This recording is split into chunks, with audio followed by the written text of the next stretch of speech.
day, good day, good day, everyone. Welcome to Morning Sip with Rev Melissa. Just trying to fix that a little bit. There we go. Good day. It's wonderful to be with you all today. Happy Valentine's Day. Happy Love Day.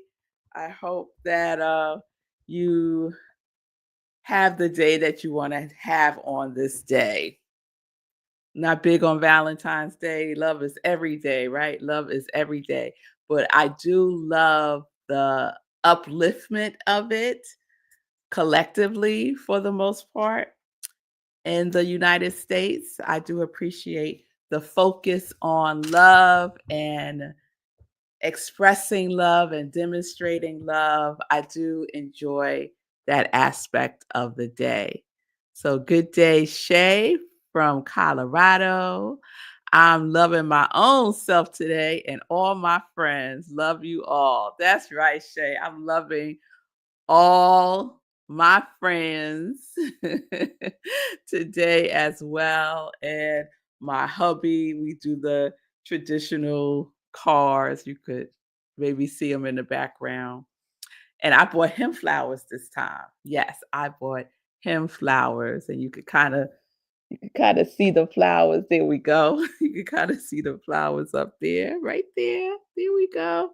So happy Love Day, everybody. So we're wrapping up. We're wrapping up. Why is it so dark? Let me turn the light on. Hold, please.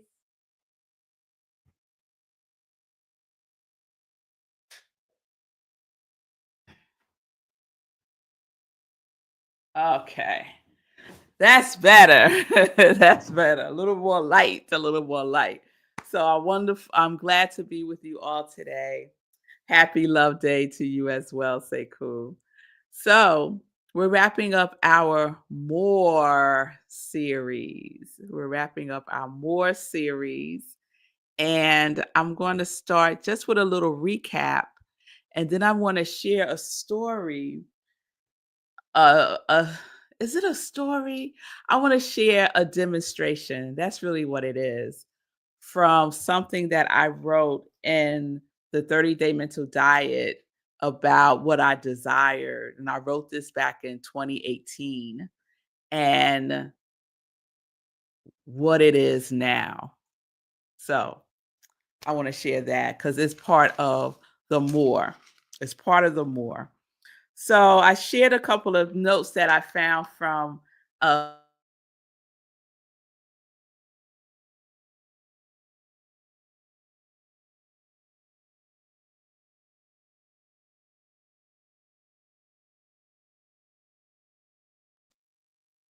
you hear me now? Okay. I think you can now. All right. So I'm going to do a recap of more, and then I want to share a demonstration in my life. So I recap with Abraham Hicks when I went to a conference back in 2014, and I found my notes recently. And the first thing I wrote down was the mantra of the universe is more. The mantra of the universe is more. Yes, more, please. More joy, more love, more prosperity, more grace, more of the good. And I also wrote, don't focus on what has already been created. Stop observing what has already manifested. Instead, intend to create.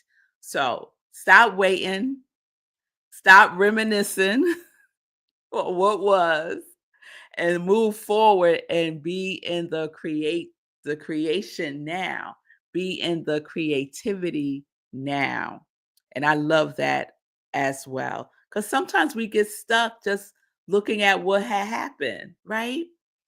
And it's time something's calling us forward, right? Calling us to go even deeper, calling us for more good. Yes? And then yesterday I was sharing from the 30-day mental diet book, Willis Kinnear, wrote, as long as you delay creating a mental concept of the good you desire, it is impossible for it to become part of your life.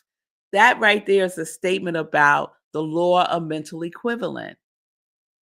Do you have the mental equivalent of what it is that you desire to experience as your life?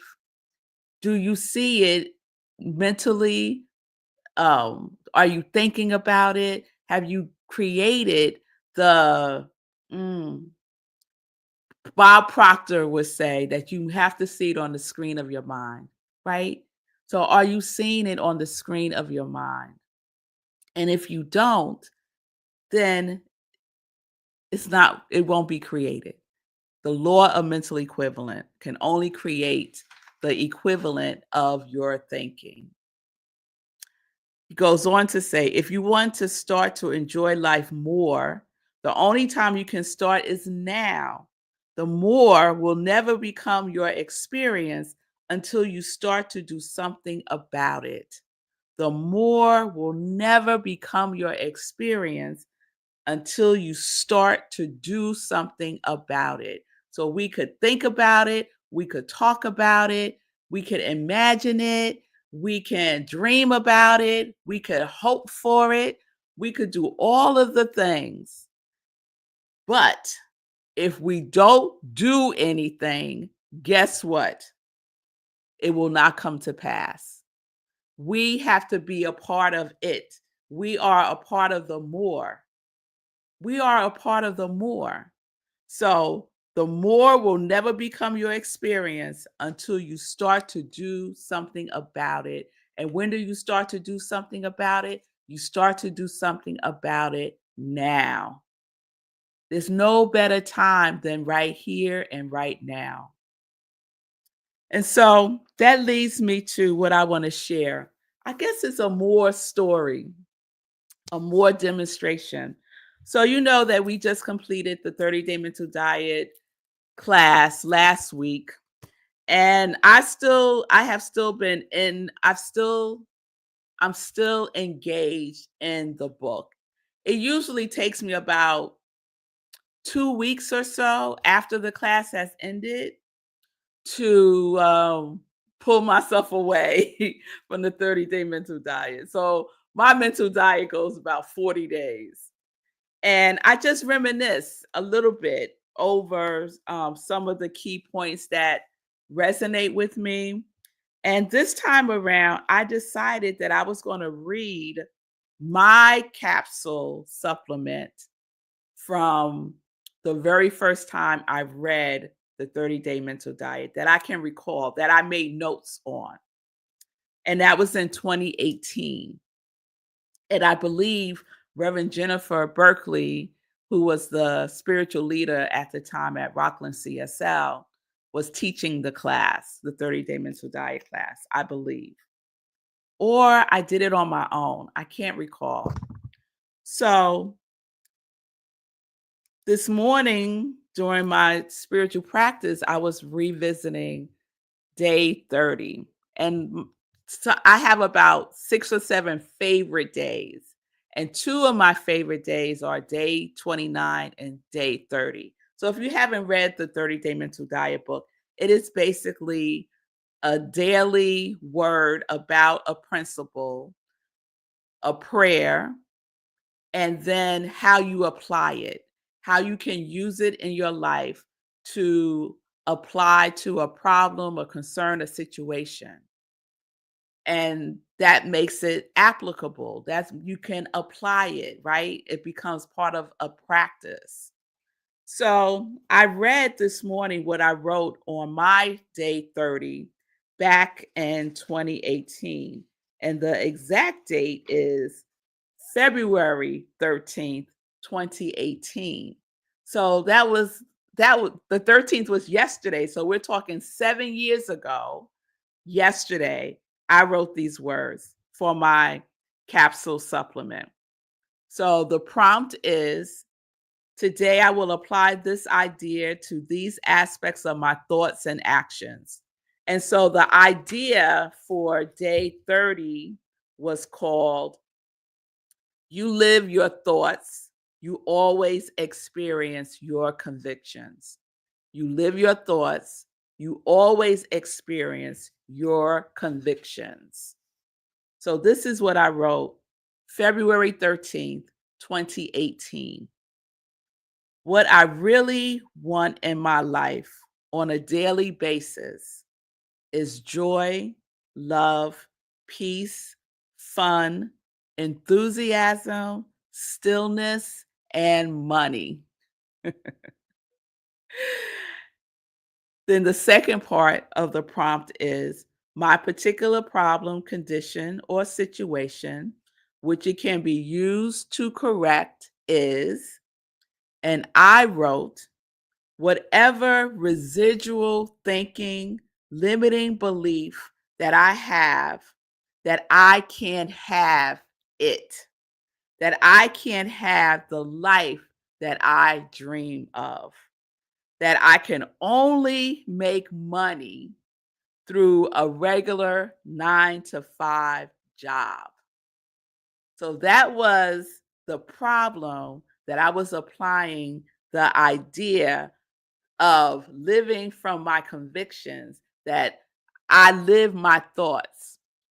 And so one of the thoughts that I was seeking to transform was this belief, a limiting belief that I could only make money, that it was safe to make money by having a regular job, 9 to 5. And I've had a regular job since I was 14 years old, right? So I wrote this 7 years ago. So I'm thinking back at 2018.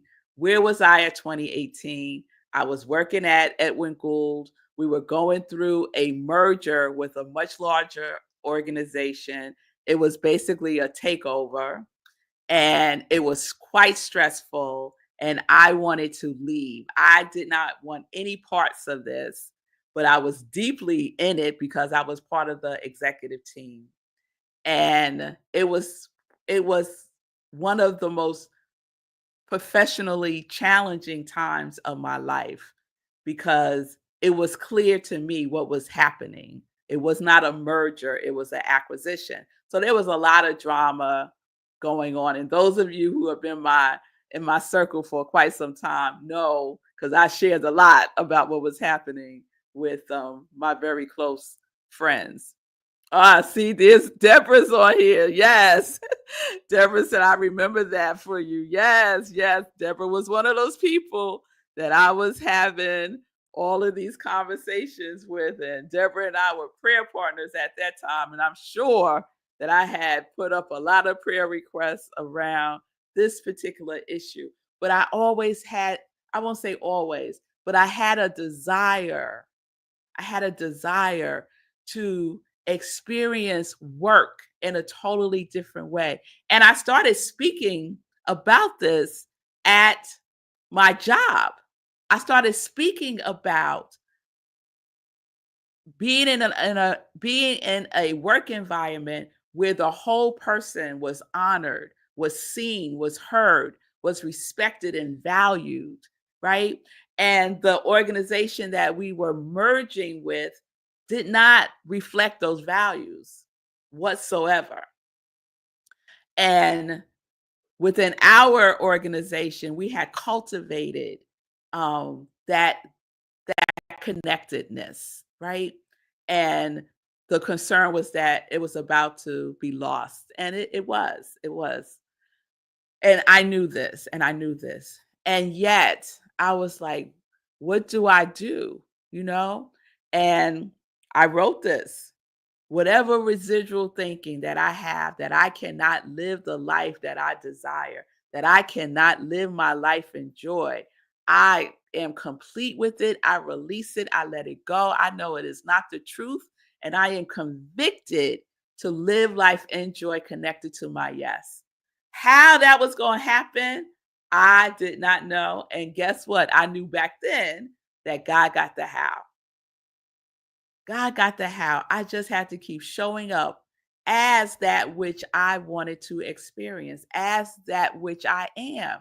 Joy and love, joy and yes. So even though I was not in the situation that I wanted to be in, I can still be convicted, right? I can still start to develop the mental equivalent of that which my heart is calling for more of, more joy, more yes, more living from my yes.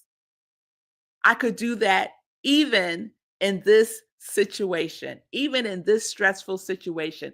I can still show up as joy itself. And that is what I did. That is what I did. So I was not sour like other folks were expressing. I was the person that was like, let's look for the good. What can we be grateful for today within here, within this situation, right? Oh, I remember it like it was yesterday. And they used to call me I was like the office guru because they started teasing me about how positive and optimistic I am. And so the seeds were planting. I was planting the seeds. I was convicted, right? And day 20, day 30, and the 30-day mental diet is you always experience your convictions. You live your thoughts, you always experience your convictions. So no matter what is happening in your life, what are you convicted about? If it's not what it is that you desire yet, can you still be convicted now? Regardless, can you see it, imagine it, feel it, smell it, hear it calling to you, regardless of what it looks like right now? Can you imprint a different appearance than what is the experience right now? And so fast forward 7 years. I wrote that in 2018, 7 years ago yesterday. Fast forward 7 years, 2025. I am living that conviction. I am living more joy. I am living more as my yes right now. And the reality is that this horrible thing that was happening in 2018, this acquisition, was part of the catalyst for me being here now. So even when I was holding it as this is the worst thing that could ever happen, us coming together in this organization was one of the catalysts for me stepping more fully into the truth of who I am and who I am to be and what I am to give and share in the world. And then from that, I went into more a worse situation. Talk about more. It was more dreadful because I left after the merger happened and went to another organization that was just horrifying. I lasted there for less than a year. And then I was like, all right, let me just see if I could do this. And then what happened? Money. I got sucked in to accept another high level position in human resources. Everything within me was saying, no, don't do it. And I got pulled by the money. It was the most money I had made at that time professionally. And so I said yes. And I lasted 3 weeks. 3 weeks. That was it. And I had to leave because it was not more joy. It was not reflecting more of my yes. It was more misery. It was more stress. And I could see that in the first week. And I was telling folks, I told Say Cool, I don't think I'm going to last here. I was telling people, my days are numbered. And some people was like, girl, stay for like 6 months and get that money. I couldn't. I could not. I was convicted about my yes and my joy. And so I left after 3 weeks. And then the pandemic happened. And then everything changed around the world. And more people became convicted about how they were spending their time, who they were spending their time with. There was this collective reevaluation of how we're living this life.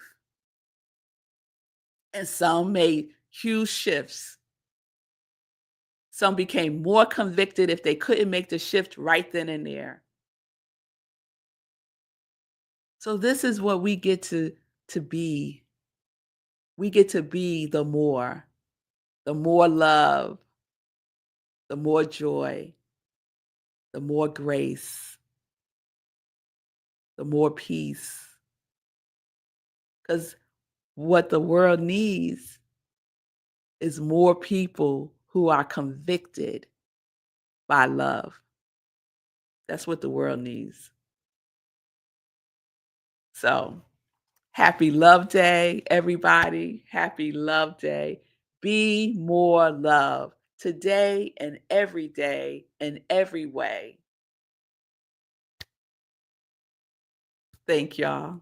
Thank y'all. So let me check in. Sekou. Sekou's a witness, y'all. He remembers that. He definitely remembers that. Yes. And Sekou was like, hang in there, girl. Hang in there. Get that money. Get that money. Woo, yes. Oh, Bonnie, you taking Fee's place today. I should write a book. I am writing one. But not with any of this stuff that I just shared. At least not in this one. Maybe the next one. Linda, kind of light, but I can't see any of the hills, mountains, so it's settling in. And of course, it's starting to stick on the driveway. Oh, y'all got snow in Colorado again. We're supposed to have more snow here, I think, tomorrow. Yes, Fee, that's the question. What are you convicted of? What are you convicted of?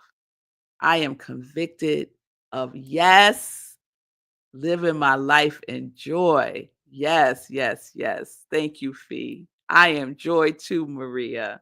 Thank y'all. Yes, Deborah. Yes, you've been on this journey with me for a minute as well. We were prayer partners, and you was praying me up to get out of that situation. Yes, yes, yes. Yes, absolutely. I could have it, and I am having it right here and right now. Yes, amen to that. Amen to that. And that's the last one I'll share. Then we'll get into some joy news. Fee, yes, yes, we are so grateful that you guided this 30-day mind shift work. Powerful, transformative. We are still in the 30-day mental diet book and principles. We started at week 4, all about health and not subscribing to old as our reality. I love that. I am so in tune. I'm so aware of people's conversations about age, like people around my age.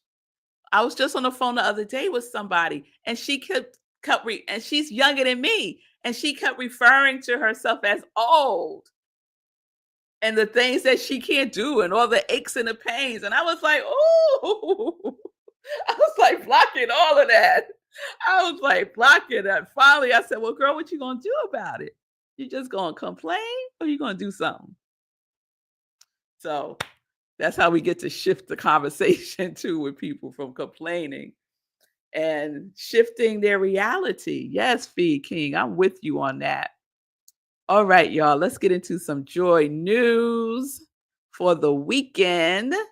And so this weekend at Rockland Centers for Spiritual Living, where I am the spiritual director, we have canceled our in-person service. So we're only virtual this Sunday. So UUCR was concerned about the weather forecast and decided to play it safe and to just have service virtually this Sunday. So that's what we're going to do. I'm all for that. I will still be speaking. We will still have live music with Eileen Angel, who is amazing. And my topic this Sunday is thinking of a master plan. Thinking of a master plan is part 2 to my sermon last week, which was paid in full. Both are inspired by Catherine Ponder's book, Dare to Prosper, and by pioneer hip hop artists Eric B. and Rakim, their song Paid in Full. So join me this Sunday, 10:30 a.m. Eastern Time.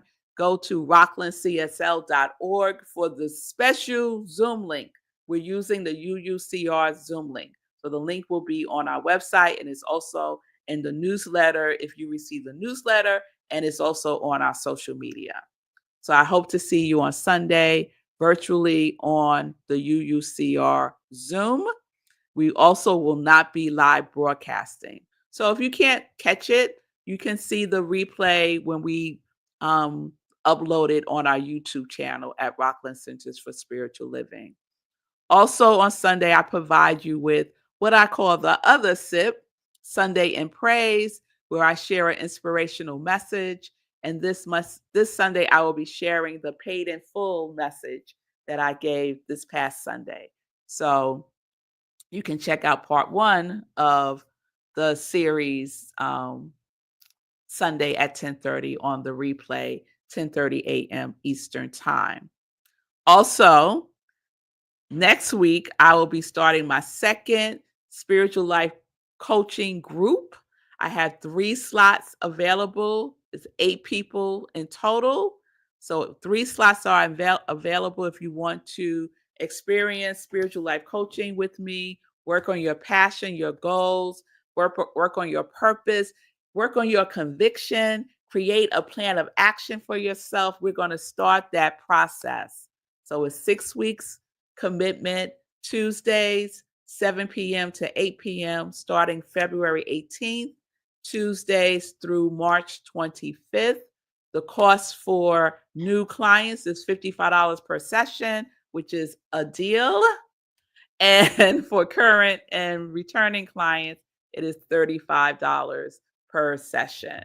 So join me. You can send me a direct message at I am Rev Melissa on Facebook and on Instagram. And I will add you to the list and you will receive the information this weekend. So if you have any questions about that, please reach out. Please reach out. Or if you want, you could put I'm in right here in the chat here if you choose to. So that's what's happening Sunday, Tuesday, and I think I'll stop there. Everyone have a wonderful weekend. Let me check back in with y'all one last time. All right, let's see. Love, love, love, Maria. It's all about love. Yes, it is. Talk to me about age, girl. I'm 83 and having the best life. Yes, you are, Deborah Reba, and I could testify to that. Deborah is magnificent. Magnificent. Bonnie said, I did say that I was going to be. Yes, you did. I got you, Bonnie. Namaste to you as well, Maria. Namaste to you. Namaste to everyone. Happy Love Day. Be more love today and every day in every way. Peace and blessings. Peace and justice. We are living life in joy, in love, connected to our yes.